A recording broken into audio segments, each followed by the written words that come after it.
Okay lang ba? Okay, kompleto pa daliri nyo? Sa bagay, wala namang gaanong paputok dito sa Pasig. Yan. Okay, so magandang umaga po sa lahat. Good morning. Ayan. Okay, so marami pang wala. Absent ba sila or coming na? Ayan na, ang mga Venus family. Okay, so magandang umaga po sa lahat. As we begin this first Sunday of the year and the Bible month, let us remember that God's Word is living and active.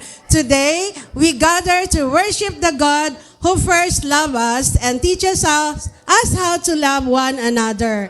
Let us prepare our hearts as we come before the Lord. Ayan. Okay, so ngayon po ay... Yan, kasi kararating lang ng iba. Okay, tayo pong lahat ay tumayo at tayo ay manalangin po. Hinihiling ko po ang lahat na tumayo. Let us pray.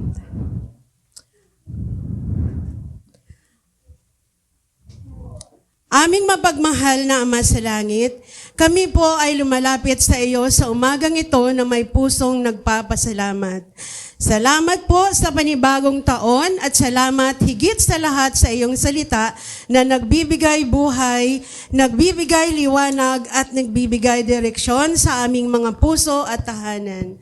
Panginoon, habang kami ay nagtitipon bilang iyong bayan, inaanyayahan namin ang iyong banal na presensya na manahan sa aming kalagitnaan. Buksan mo ang aming mga isipan upang maunawaan ang iyong salita. At buksan mo ang aming mga puso upang ito'y aming maisabuhay. Turuan mo kaming magmahal tulad ng pagmamahal ni Kristo. Isang pag-ibig na mapagpakumbaba, mapagpatawad at handang mag-alay ng sarili. Linisin mo ang aming puso mula sa galit, pride at anumang humahadlang sa tunay na pag-ibig. Nawa ang aming pagsamba sa araw nito ay maging kalugod-lugod sa iyo. Hindi lamang sa awit at panalangin, kundi sa mga pusong handang sumunod. Hayaan mong ang iyong salita ang maging pundasyon ng aming buhay, ng aming mga pamilya at ng aming iglesia. Ito po ang aming dalangin sa makapangyarihang pangalan ni Jesus. Amen. Ayan. So as we worship, let us remember that the greatest expression of worship is loving God and loving others. So let us worship the Lord from our hearts as the worship team lead us in worship, praise and worship. Praise and worship. So nandito na po sila. Okay, so lahat po ay tumayo na po at ihanda natin ang ating mga puso't isipan para purihin ang ating Panginoon. Okay, isang malakas na palakpak. Ayan, malakas na malakas. Ayan, praise the Lord. Hallelujah. And amen. Amen. Talagang napakalakas nga. Talagang pasalubungan natin ngayong umaga ang unang linggo ng taon 2026 ng pagpupuri at pagsamba ang ating dakilang Diyos na buhay. Alam kong handang-handa na po kayo. Amen? Amen. Tayo po ang bigay ng palakpak, tindak sa ating Panginoon. Hallelujah. Ating ihayag ang pasasalamat sa ating Panginoon sa kanyang kabutihan. Hallelujah.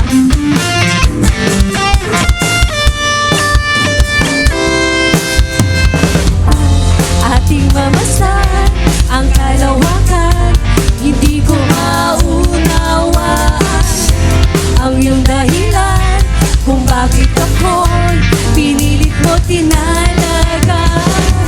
Hindi ko kayang isipin, hindi ko kayang sukatin ang pag-ibig mo, Jesus, na iyong binigay sa akin. Salamat, salamat, oh Jesus, sa pag-ibig mo. Walang ibang nagmahal sa akin ng katulad mo. Salamat, salamat, oh Jesus, sa pag-ibig mo. Ako'y magsasayang sa piling mo. Hallelujah.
sa piling mo.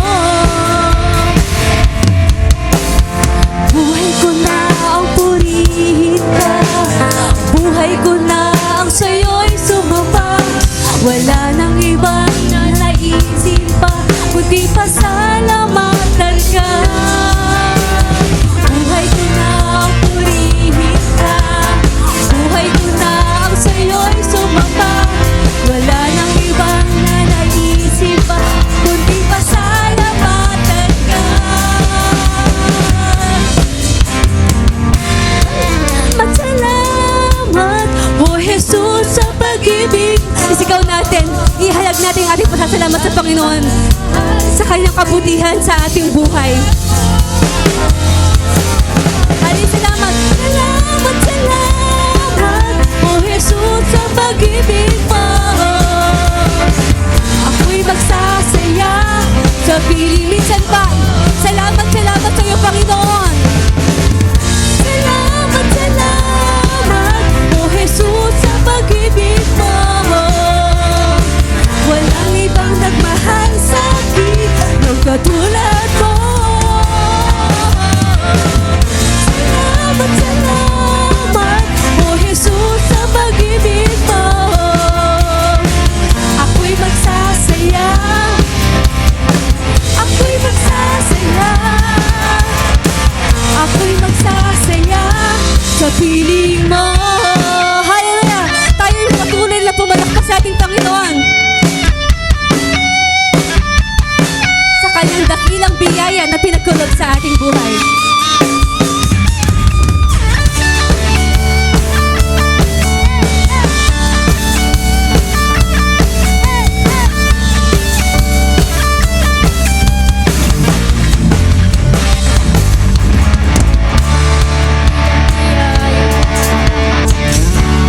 Ipinalaya mula sa bihag ng kasalanan. Hallelujah.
Kaya po Lord, lumipas man ang araw, ang panahon at taon, ang dakila mong pag-ibig ay hindi nagbabago, Panginoon. Kaming mga tao, nagkukulang, ngunit Ikaw, Panginoon, ang nagpupuno. Salamat sa iyong dakilang pag-ibig na hindi nagmamalo, O God. Kaya naman ihahayag namin, Lord, ang aming pasasalamat sa kabutihan at katapatan mo sa aming buhay sa umagang ito. Hallelujah.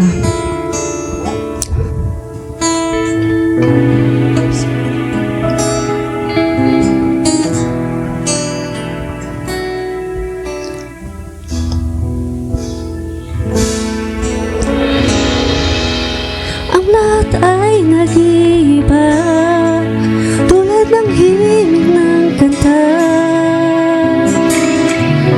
Biglang luluha kahit na nagsasaya.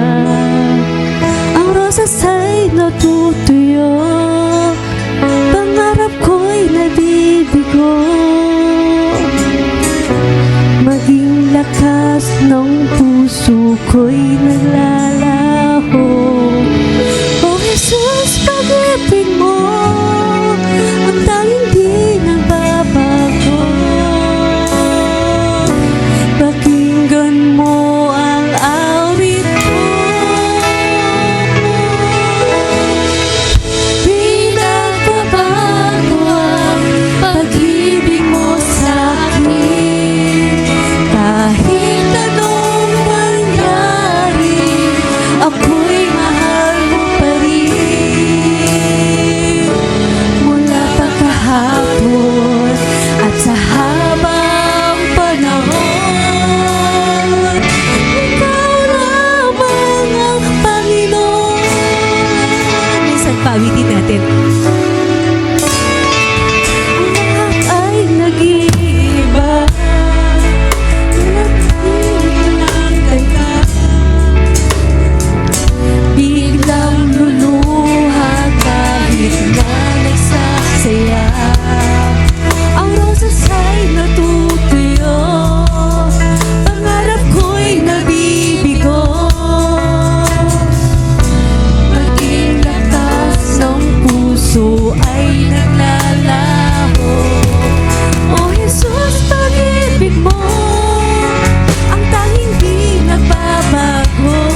kabutihan mo sa aming buhay, Lord God. Maaari po ba nating awitin ito ng medyo mahina ng ating instrument? Ihayag natin yung ating pasasalamat sa kabutihan niya sa ating buhay. We survived to 2025 because of God's grace, because of God's mercy. Kaya ihayag natin, Lord, salamat sa taong ito na muli namin kakarapin. Na napakabuti mo, Lord. Kung wala ka, Lord, ang walang pag-ibig mo, wala kami dito, Panginoon. Salamat, Panginoon. Napakabuti mo, aming Diyos Ama. Ihayag po natin ang ating pasasalamat sa Panginoon. Iyong likha'y luluwan at diin ka. Lord, salamat po, Panginoon. Napakabuti mo, di ka nagbabago.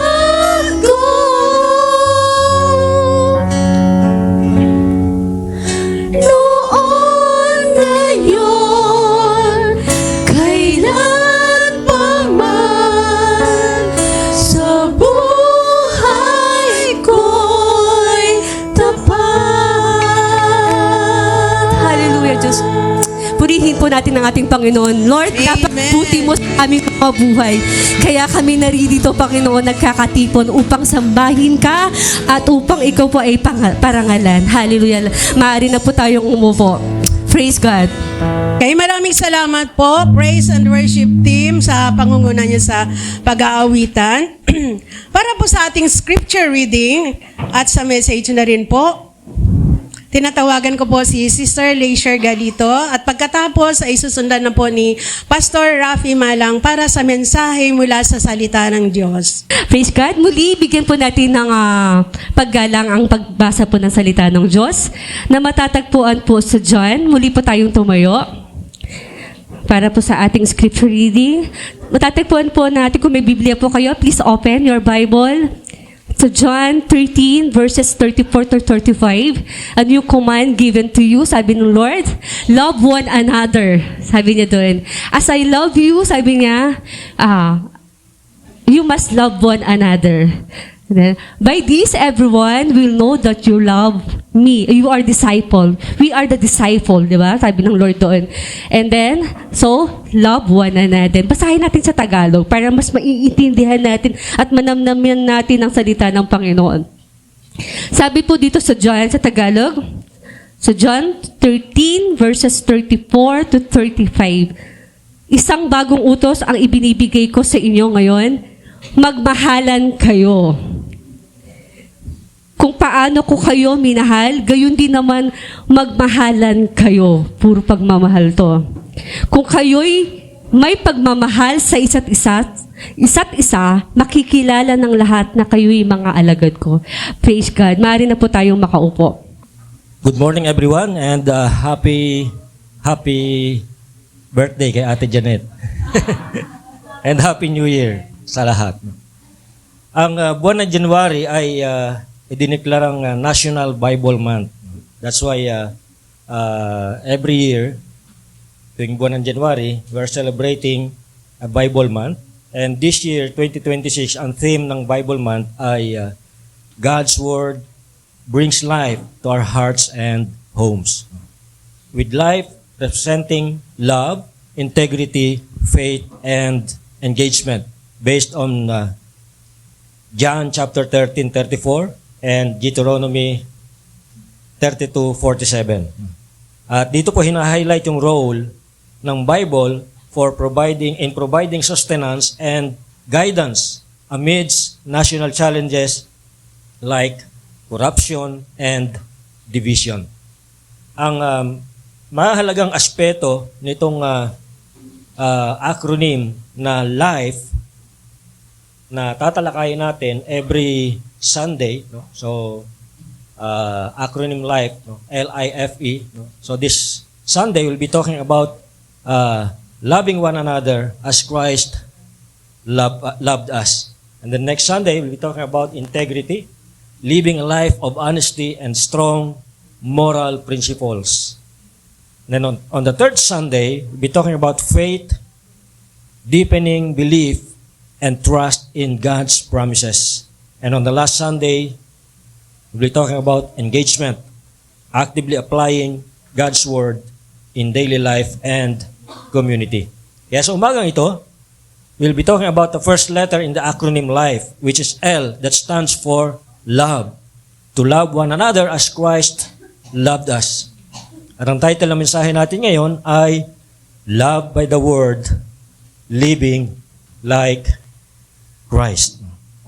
Mula po doon sa binasa kanina ng ating scripture reader na si Ate Leisure, no?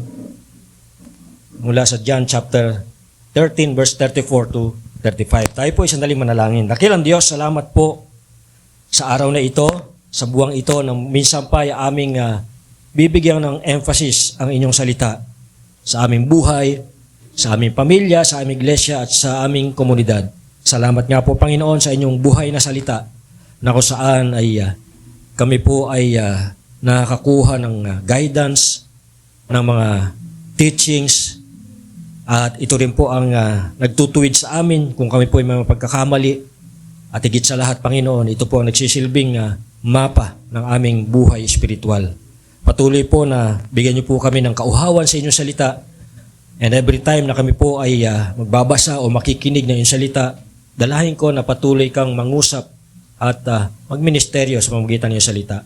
Dalahin ko, Panginoon, na sa pamamagitan nito ay lalo po kaming lumalim sa aming pananampalataya at mas lalo po namin kayong makilala, Panginoon. Salamat po, itong balangin sa pangalan ni Jesus.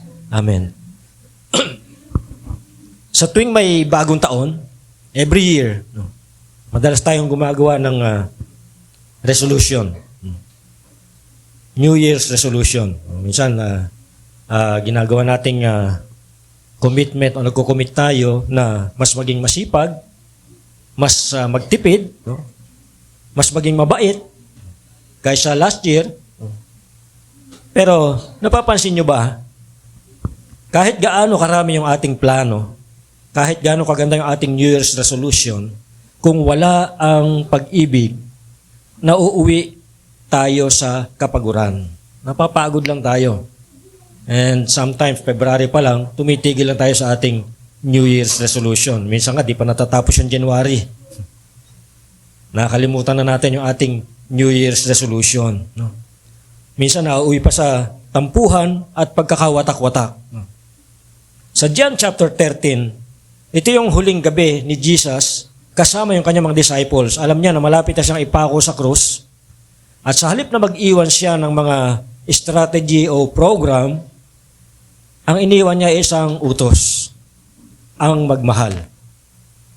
At hindi lang ito basta pagmamahal. Itong pagmamahal na sinasabi niya ay pagmamahal na hinubog ng salita ng Diyos at ipinakita ni Kristo mismo. This morning,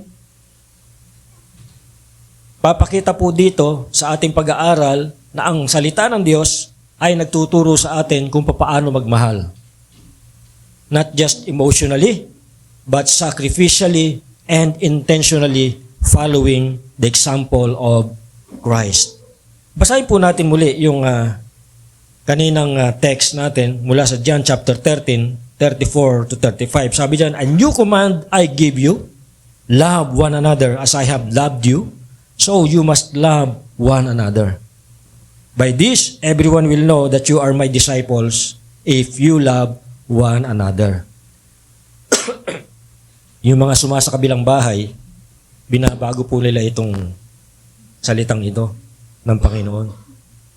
Instead na love one another, ang ginagawa nila ay love another one.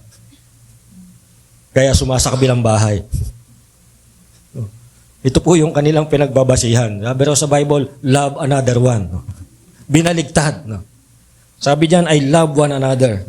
By this, everyone will know that you are my disciples if you love one another. So again, tatlong bagay po yung titingnan natin mula po sa mga talatang iyan. Una, we love because Christ first loved us. Siya ang unang nagmahal sa atin. Siya ang unang nagpakita kung paano magmahal at paano mahalin. Hindi sinabi ni Jesus diyan na love one another kung deserving. Hindi niya sinabi riyan na love one another kapag madali na mahalin. Kasi di naman lahat madaling mahalin, di ba? May mga tao na mahirap mahalin. So, pero hindi yan ang sinasabi ni Jesus, mahalin mo kung mas madali siyang mahalin. Mahalin mo siya kung deserving siyang mahalin. Hindi po ganon sinasabi ni Jesus dito. Ang basehan niya ng pagmamahal na ito ay hindi yung ugali ng tao, kundi yung pag-ibig ni Kristo. Sabi niya, as I have loved you. Kung papaano ko kayo minahal, ganito kayo magmahal. Ang sabi ng Panginoon Kristo. Paano ba tayo minahal ng Panginoon Jesus? Minahal niya tayo nung tayo ay makasalanan pa. Sabi sa Romans chapter 5 verse 8, pinakita ng Panginoon yung pagmamahal niya sa atin nung inalay niya kanyang buhay nung tayo ay mga makasalanan pa. Hindi na hinintay ng Panginoon na tayo ay magbago bago niya tayo mahalin. Hindi niya tayo hinintay na maging mabuting tao bago niya tayo mahalin. Kailan niya tayo minahal? Nung tayo po ay mga makasalanan pa. Nung tayo po ay kabilang pa sa kinapupuotan ng Diyos. Minahal niya tayo kahit hindi tayo kamahal-mahal. Minahal niya tayo kahit hindi tayo madaling mahalin. Minahal niya tayo kahit hindi tayo deserving. Ganyan po ang pagmamahal ng Panginoon. Minahal niya tayo kahit mahina ang pananampalataya natin.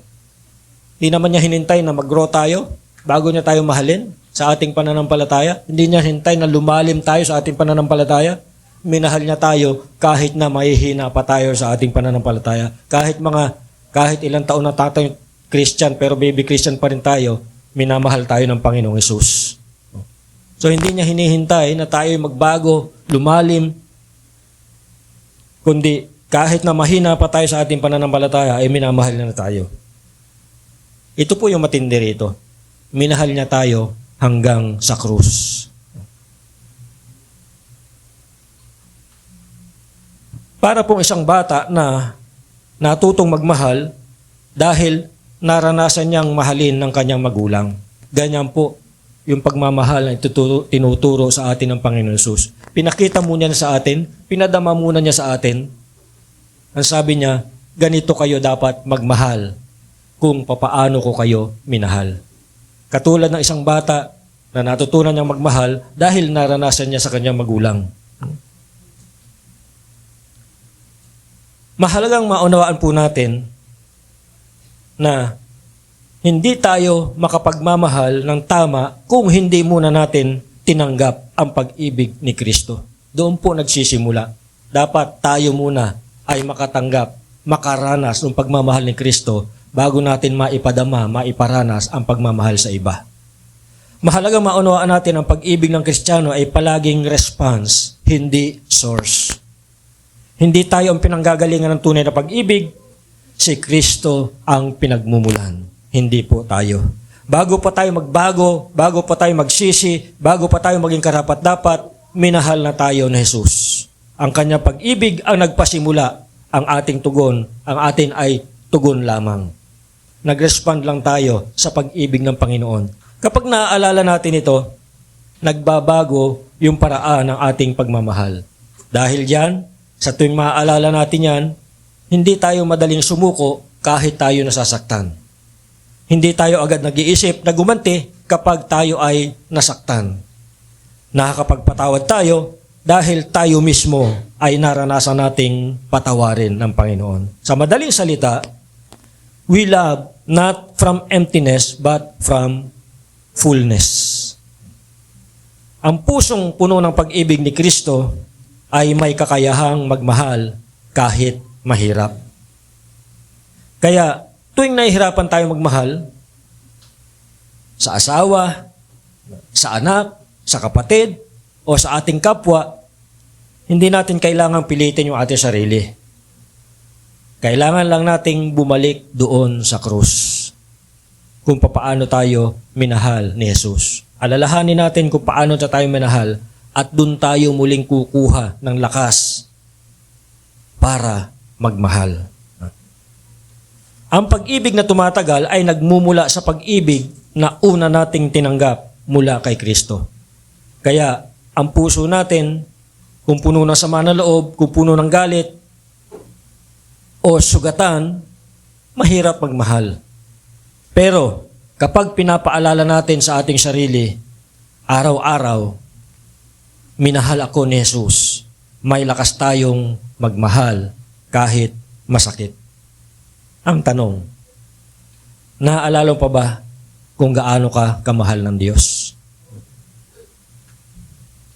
Lagi lang kasi tinatanong natin yung ating boyfriend o kayo ating Mr. o Mrs. Gaano mo ko kamahal? Pero inaalala ba natin kung gaano tayo kamahal ng Panginoon? Lagi po nating alalahanin yan.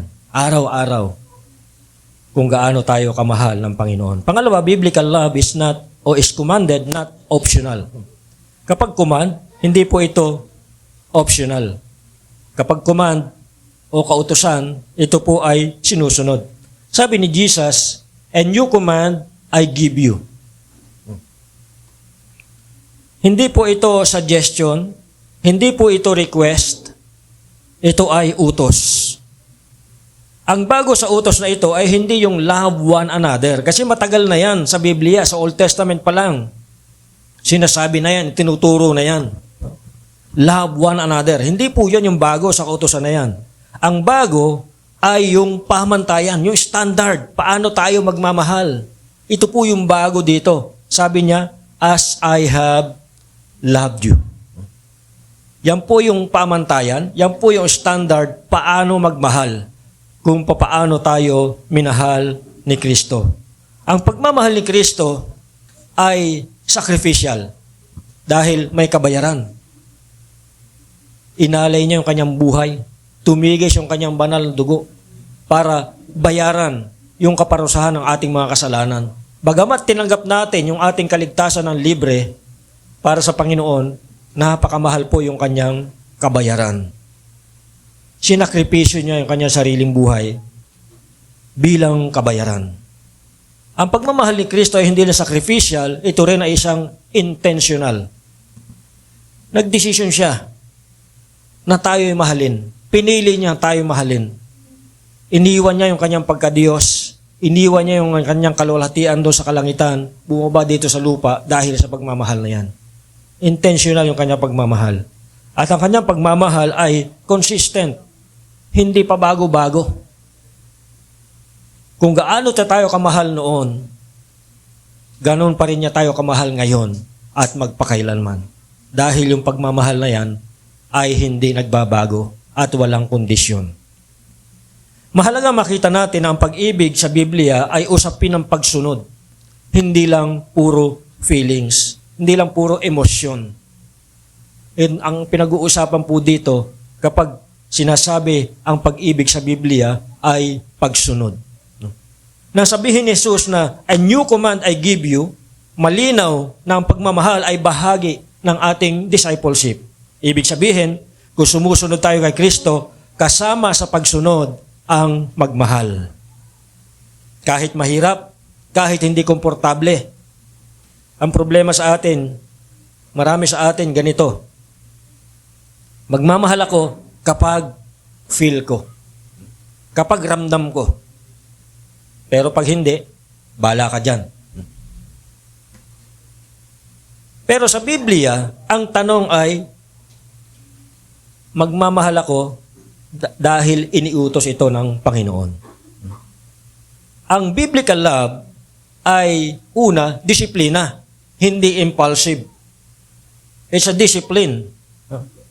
Ang biblical love ay isa ring desisyon, hindi emosyon. So hindi lang yan puro emosyon. Pag sinabing love, hindi lang puro yan feelings, hindi lang puro yan kilig, hindi lang puro damdamin. It's a decision to love. Katulad ng desisyon ng Panginoon Jesus. Ang biblical love ay pagsunod, hindi optional. Na hindi lang tayo susunod kapag gusto natin o kapag komportable tayo, kundi kahit mahirap, dahil utos siya ng Panginoon, dapat tayong sumunod. Kapag pinili nating sundin ang utos ng Panginoon na magmahal, nagbabago yung ating pananalita, nagbabago yung ating reaksyon, nagiging mahinahon tayo, nagiging mas mahinahon tayo, nagiging mas kalmado tayo, at natututo tayong magpatawad kahit gaano kasakit yung ginawa ng isang tao sa atin.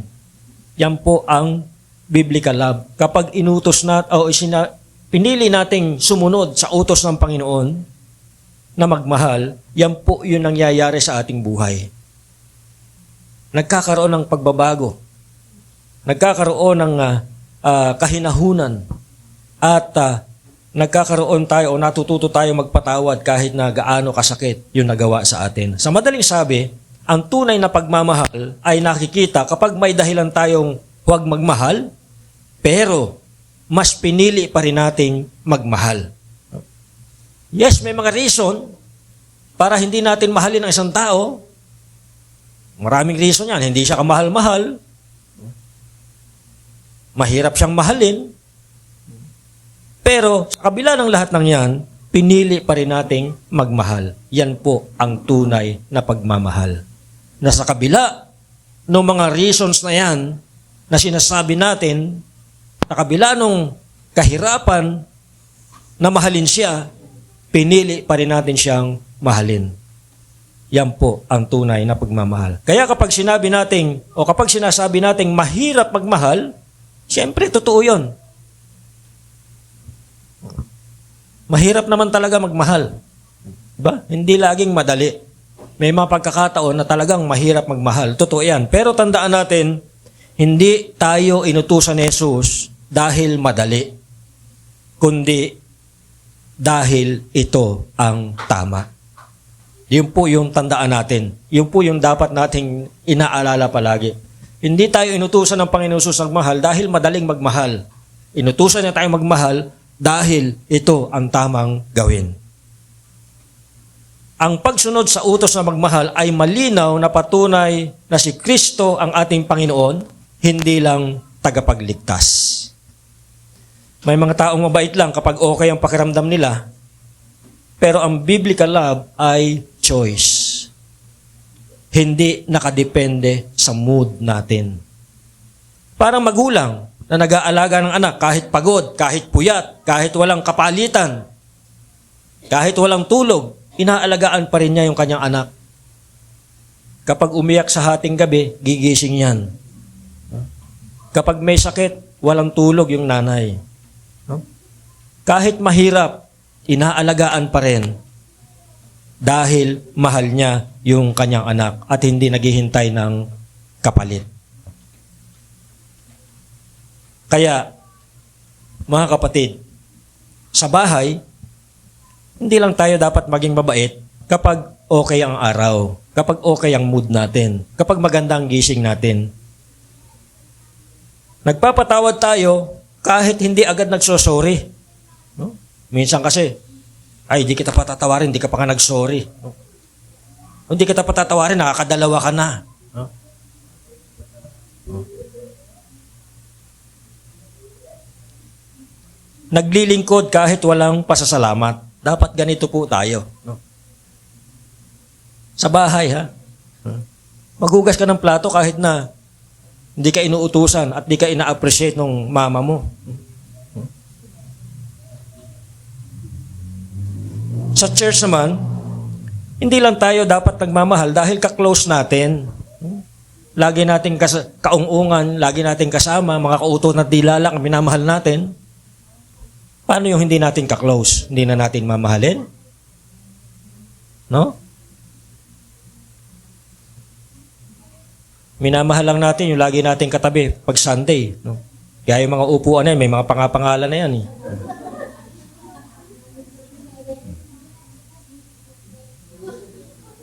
Pansinin nyo, tuwing Sunday, may nabago ba? Tuwing tatayo ako rito, inoobserbahan ko, saan kayo nakaupo? Andoon pa rin.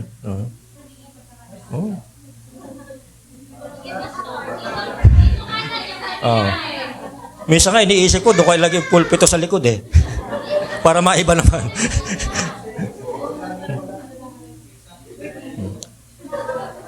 Nagbabago lang pag absent yung nakaupo doon. So, sa church hindi tayo nagmamahal, doon lang sa mga close natin. Dapat kahit yung hindi natin ka-close. Kaya minsan, subukan naman nating lumipat ng upuan para iba naman yung katabi natin. Di ba? Pinipili nating magmahal kahit may pagkakaiba. No?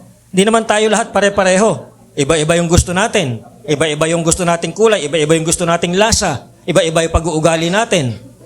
Pero sa kabila ng lahat ng yan, pipiliin nating magmahal dahil yun ang tama. Dahil yun ang utos ng Panginoon. Kahit na magkakaiba tayo. Ang tanong, pinipili ba nating sumunod sa utos na magmahal? O naghahanap tayo ng dahilan para umiwas magmahal? Pangatlo, love is the strongest witness in our homes and church. Hindi sinabi ni Jesus, by this everyone will know you are my disciples kung magaling kang mag-preach, o magaling kang kumanta, o magaling kang tumugtog, o mahusay kang mag-pray. No? Hindi rin niya sinabi, by this everyone will know you are my disciples kung marami kang alam sa Bible. Kung marami kang alam na memory verse. Ang sinabi niya, by this, everyone will know that you are my disciples if you love one another.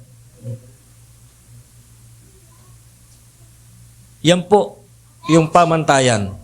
Yan po yung palatandaan na ikaw ay tagasunod ni Kristo. Sabi niya, everyone will know. The world will know. People will know that you are my disciple if you love one another. Time na ba?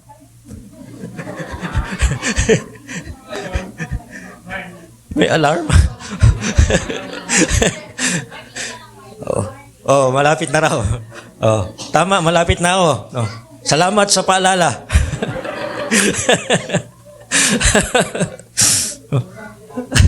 Ito po yung tingnan natin. Ang mundo ay hindi kumbinsido sa argumento. Hindi po kumbinsido ang mundo kung gaano tayo kagaling makipagdebate, makipagpaligsahan o makipagparamihan ng alam sa Biblia. Kumbinsido sila kapag nakikita nila ang pag-ibig sa ating buhay. May mga pamilya na walang pera, pero ramdam ang pagmamahal. May mga simbahan na simple lang, pero ramdam ang pagtanggap. At may mga lugar din naman na maraming mga activities, pero kulang sa pag-ibig. At ramdam din yon. Ang tanong ng mundo ay hindi kung ano ang relihiyon mo. Ang tanong ay nakikita ba si Kristo sa paraan ng pamumuhay mo at pagmamahal mo? Kapag ang salita ng Diyos ang pundasyon ng ating puso, nagiging malinaw kung papaano magmahal hindi lang sa salita, kundi maging sa gawa. Ang tahanan na may salita ng Diyos ay tahanang may pag-ibig, pagpapatawad, at malasakit.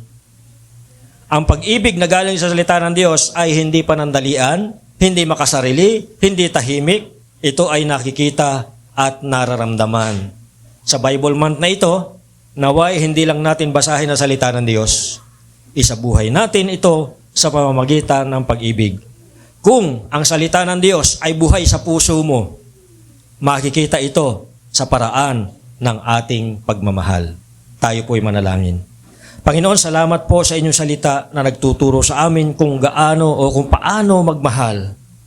Patawarin niyo po kami sa mga pagkakataong nagiging makasarili kami, mapagmataas at matigas ang aming puso. Punuin niyo po kami ng inyong pag-ibig, ang pag-ibig na nagmumula sa krus. Tulungan niyo po kami magmahal hindi lang sa salita, kundi sa gawa. Sa aming mga tahanan, sa simbahan, sa eskwelahan at sa aming komunidad. Nawa, sa aming pagmamahal ay makita ng iba si Kristo sa aming buhay. Ito kami dalangin sa pangalan ni Jesus. Amen. Maraming salamat, Pastor, sa napakagandang mensahe na pinagkaloob nyo sa amin sa umagang ito. Nawa na it reminds us na paano natin mahalin ang bawat isa. So, para express natin ang ating pagmamahal din sa ating Panginoon, tinatawagan ko po si Sister Helen Malang para po sa ating tithes and offering. Para po sa ating tithes and offering, ang ating pong text ay matatagpuan sa 2 Corinthians 9, verse 8. Sabi po rito, "And God is able to bless you abundantly, so that in all things, at all times, having all that you need, you will abound in every good work." So, salamat sa Panginoon dahil alam natin na siya yung nagbe-bless sa atin abundantly. At nakita naman natin to nung nakaraang taon na sa kabila ng mga struggles natin at kahirapan, nandun pa rin ang Panginoon, nagpo-provide sa atin at patuloy na kumakalinga. And alam ko rin na itong another year na naman na ipinagkaloob sa atin, alam kong abundant blessing ang ipagkakaloob patuloy ng Panginoon sa ating lahat. So, hindi nilalampasan ng Panginoon ang kanyang kabutihan, no? Yung mga nakikita niyang struggle sa atin. Siya yung tumutulong sa atin para tawag dito, tumutulong sa atin upang mapagtagumpayan lahat ng bagay. So, narito po ang ating basket sa harapan. Pwede na po nating ipagkaloob ang ating mga tithes and offering bilang pasasalamat at pagtugon sa kanyang pag-ibig sa atin.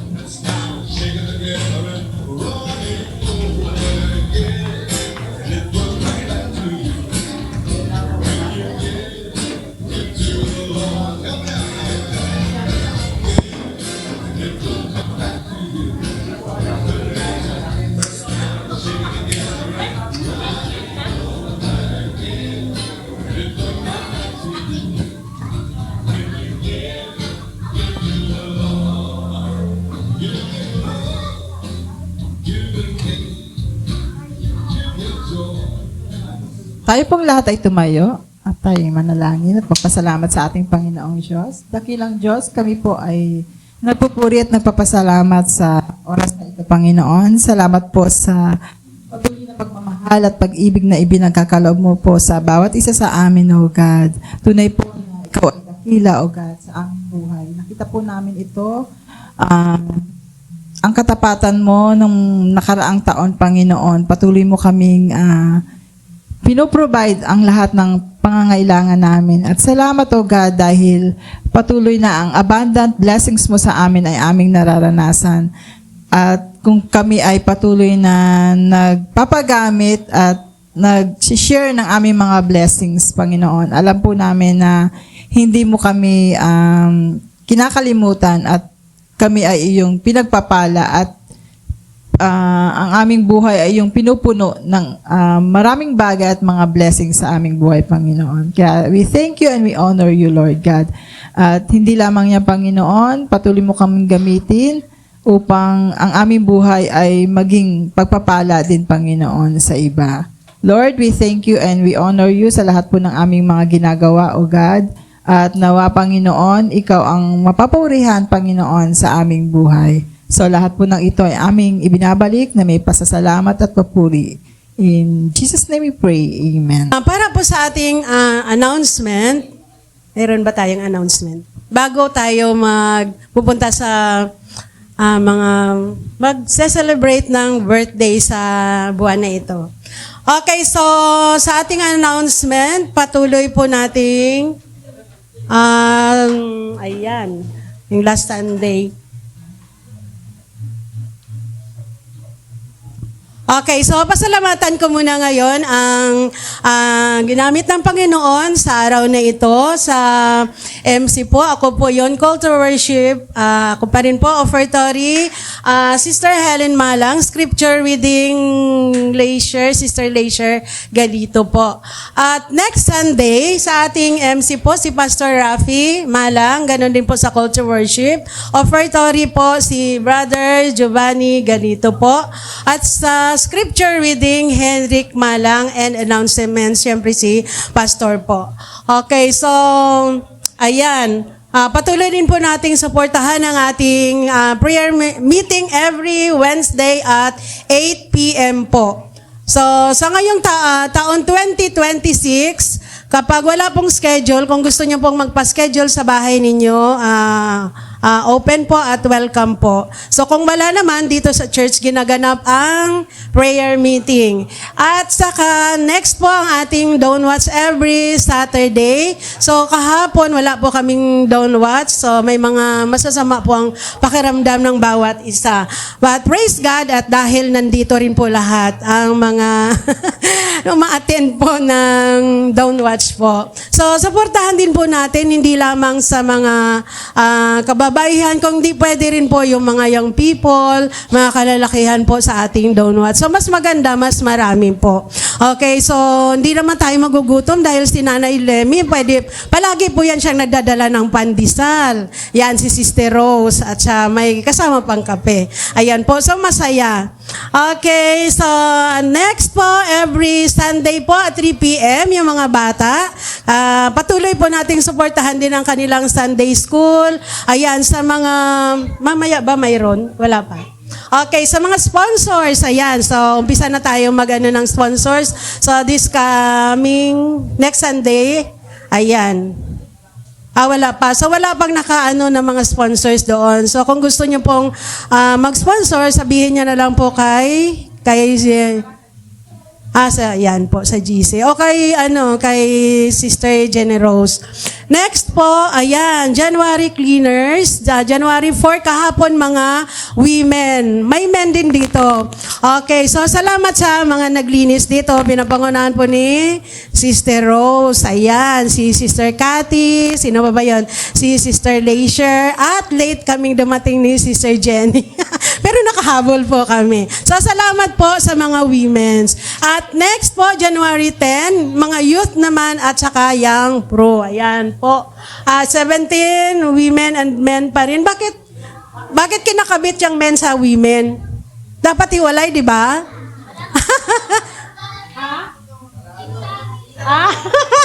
Okay, sa January 24, youth and young pro pa rin. So, salit-salitan lang. Okay, so, ayan, dapat maghiwalay ang mga men, dapat para may ano din sila. Okay, so mayroon pa ba? Another? So, ngayon pupunta tayo sa ating mga nagbe-birthday o magbe-birthday pa this month po. So, January 3. Ito ba ay kahapon, ayan, si JP po. So happy birthday kung nakikinig man siya po, nanonood. Ay ngayon po, ayan. Okay, January 4. Si Ate Janet Soriano po. Okay. So birthday niya ngayon talaga. Pero ang sabi niya, hindi muna daw siya magpapakain sa 4th Sunday na po. Ayan.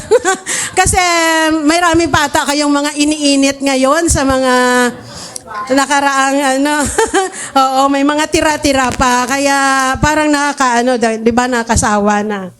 Okay, wala na ba? Sila lang? Si ate lang. Okay, so kantahan muna natin siya ng happy birthday para masaya naman siya kahit wala po siyang ipapakain ngayon. Okay. Ate Janet, happy birthday! Ayan. Day to you. Happy birthday to you. Happy birthday. Happy birthday. Day to you. Okay, happy birthday. Okay, at next po, para po sa ating tawag nito, communion, tinatawagan ko na po si Pastor. Para po sa ating communion bilang paghahanda, tayo po ay tumayo at minsan pa ay awitan natin ang ating Panginoon.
my destiny. No power of hell, no scheme of man can ever pluck me from His hand till He returns or calls me home. Here in the power of Christ, I'll stand. Manatili po tayo nakatayo para po sa ating responsive reading. So we'll be having a communion responsive reading. Sagutan po tayo. Ako mauna and then kayo po ang sasagot na magbabasa. We come to the Lord's table remembering the love of Christ.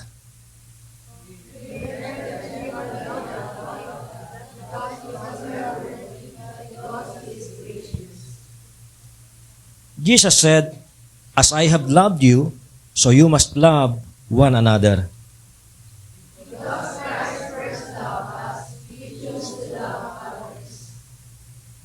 On the night He was betrayed, Jesus took the bread and gave thanks.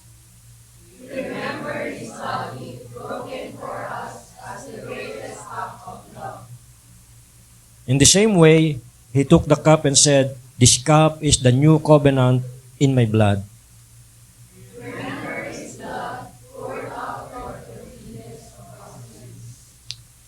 As we examine our hearts before the Lord,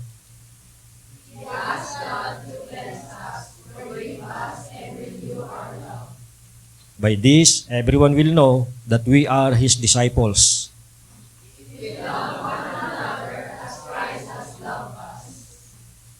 As we partake of the bread and the cup,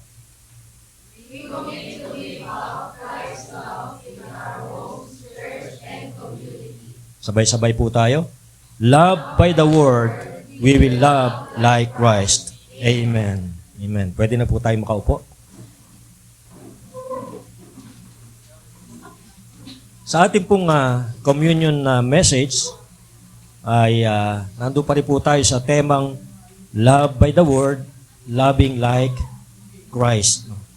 At ang ating pong text again ay John chapter 13, 34, 35 at 1 Corinthians 11:23 to 26.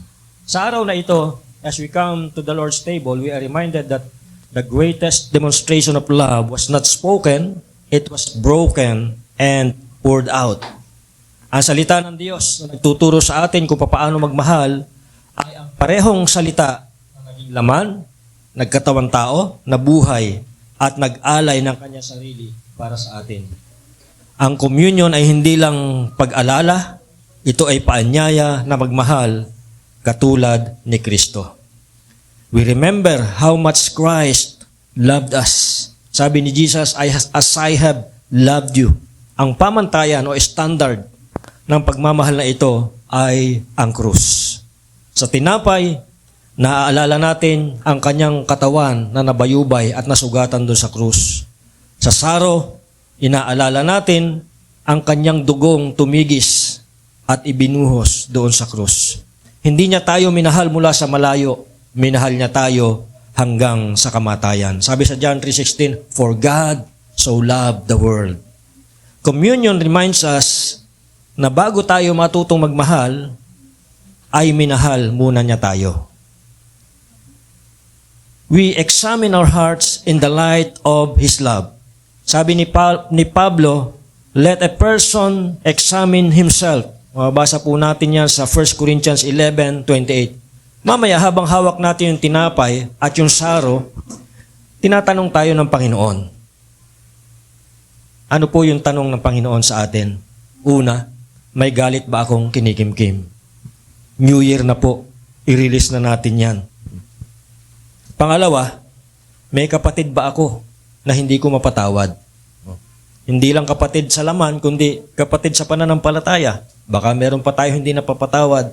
It's about time to forgive.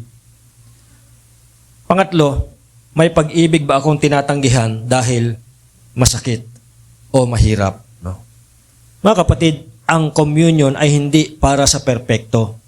Ito ay para sa mga pusong handang magpakumbaba at magbago.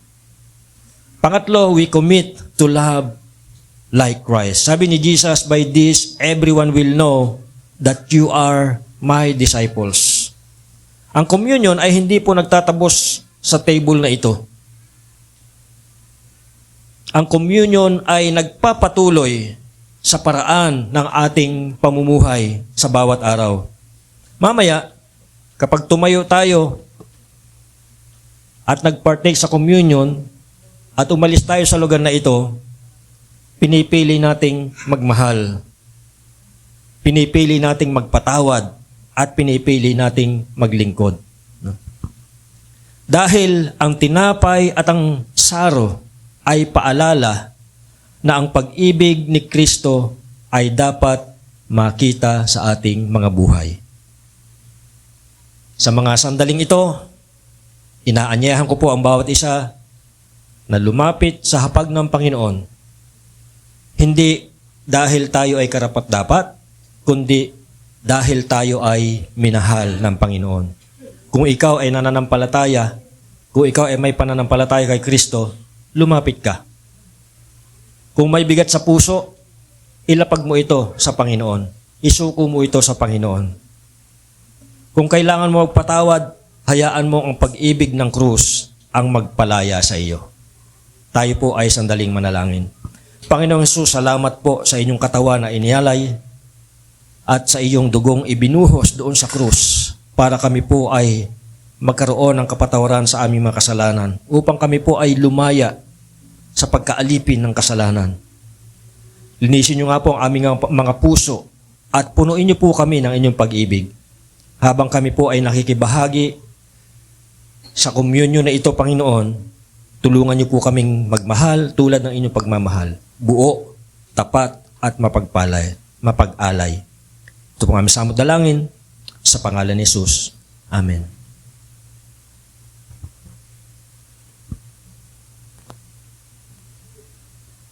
Sige po, tayo tumayo at kumuha ng tinapay at juice at mamaya sabay-sabay natin kakainin at iinumin.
Tayo po'y tumayo.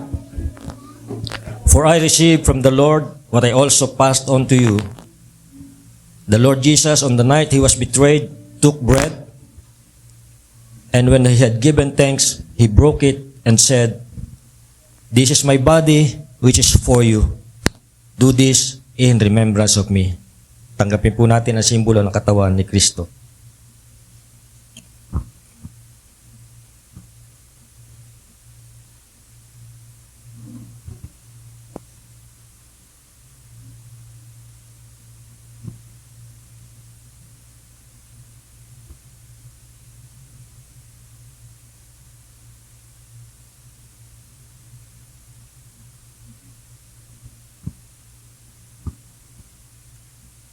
In the same way, after supper, he took the cup, saying, "This cup is the new covenant in my blood. Do this whenever you drink it in remembrance of me." Tanggapin po natin ang simbolo ng dugo ni Kristo.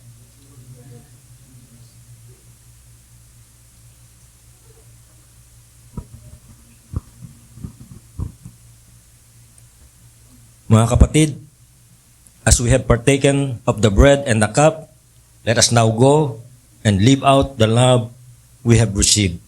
Love by the word, let us love like Christ. At sa ating pong pangwakas ay muli po tayong aawit ng isang hymn na pinamagatang I Surrender All.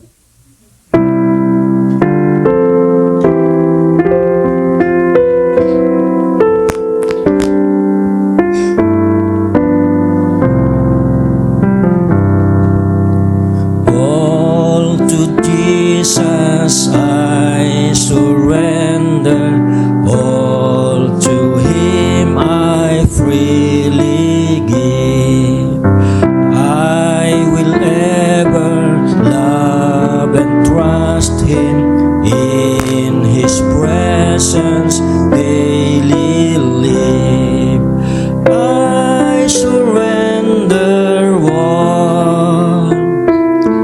I surrender all to Thee, my blessed Savior. I surrender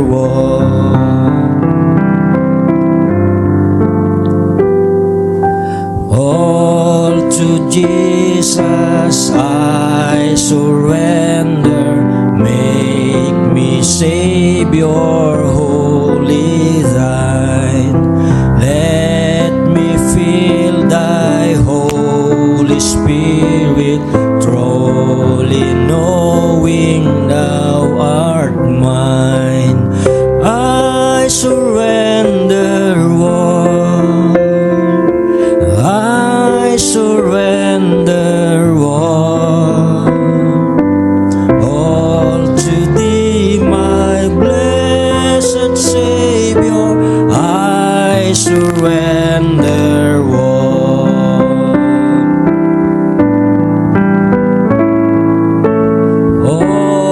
to Jesus. I surrender.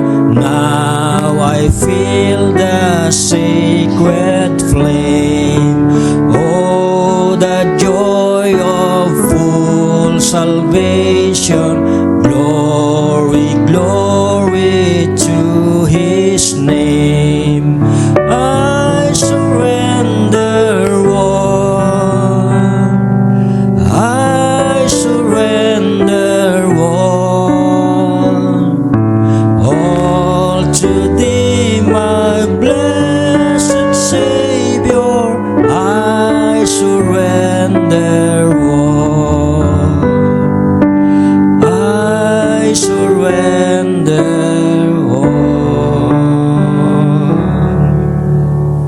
Tayo po'y manalangin. Aming mapagmahal na Diyos at Ama, maraming salamat po sa inyong salita na aming narinig sa araw na ito. Salamat dahil muli niyo po kaming pinalalahanan na kami po ay minahal niyo muna. At mula sa inyong pag-ibig ay tinawag niyo po kaming magmahal ng iba. Panginoon, tulungan niyo po kaming isabuhay ang inyong salita. Hindi lamang dito sa loob ng simbahan, kundi lalong-lalo na sa aming mga tahanan, sa aming mga trabaho at sa aming pakikitungo sa aming kapwa. Kapag nahihirapan kaming magmahal, ipaalala niyo po sa amin ang krus, kung saan malinaw naming nakita ang tunay na kahulugan ng pag-ibig. Linangin niyo po ang aming mga puso ng pag-ibig na mapagpatawad, mapagpakumbaba at tapat.